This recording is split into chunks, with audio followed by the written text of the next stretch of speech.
इस कार्यक्रम की प्रायोजक है सोना ब्यूटी पार्लर सरसीवा। प्रदेश कांग्रेस कमेटी के निर्देश पर छत्तीसगढ़ में बढ़ती हत्या, लूट और हाल ही में दुर्ग में 6 वर्षीय मासूम बच्ची के साथ हुए दुष्कर्म और हत्या की घटना को लेकर प्रदेश भर में विरोध प्रदर्शन किए जा रहे हैं। इसी कड़ी में सारंगढ़ में जिला कांग्रेस कमेटी के नेतृत्व में मुख्यमंत्री विष्णुदेव साय का पुतला दहन किया गया। देखिए रिपोर्ट।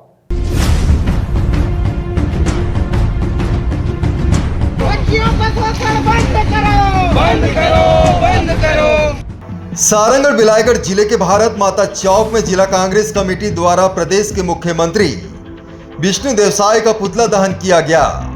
इस दौरान जिला कांग्रेस कमेटी के अध्यक्ष ताराचंद देवांगन समेत बड़ी संख्या में कांग्रेस कार्यकर्ता मौजूद रहे। पुतला दहन का यह कार्यक्रम प्रदेश में बढ़ते अपराधों, हत्या, लूट और हाल ही में दुर्ग में एक 6 वर्षीय मासूम बच्ची के साथ हुए बलात्कार और हत्या की जघन्य घटना के विरोध में किया गया। कांग्रेस कार्यकर्ताओं का कहना है कि प्रदेश की कानून व्यवस्था पूरी तरह ध्वस्त हो चुकी है और अपराधियों के हौसले बुलंद है। उन्होंने चेतावनी दी कि यदि सरकार ने जल्द कोई ठोस कदम नहीं उठाया तो कांग्रेस आगे और उग्र आंदोलन करेगी।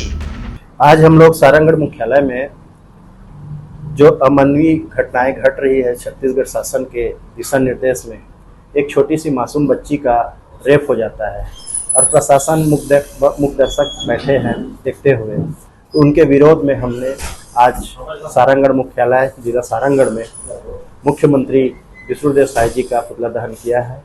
सभी प्रकोष्ठ के सम्मानीय पदाधिकारी लोग उपस्थित रहे हैं और इस तरह की घटना हो रही है उनकी हम निंदा करते हैं।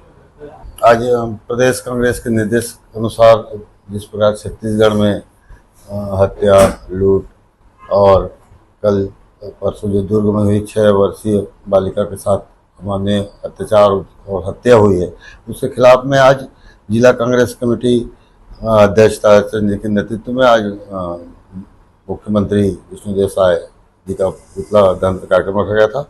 ये आज पूरे कांग्रेस पार्टी संदेश देना चाह रहा है कि इस प्रकार की जो घटनाएं हैं इसका हम विरोध करते हैं और इन घटनाओं को रोकें, अन्यथा हम बड़े आंदोलन करने के लिए बाध्य हो जाएंगे। आज कार्यक्रम में सभी प्रकार के हमारे जिला कांग्रेस के, महिला कांग्रेस, NSY, यूथ कांग्रेस सब साथियों ने साथ दिया है और आने वाले दिनों में भी हमारा संगठन बहुत मजबूती से ऐसी घटनाओं का विरोध करता रहेगा। Bureau report ACN 24।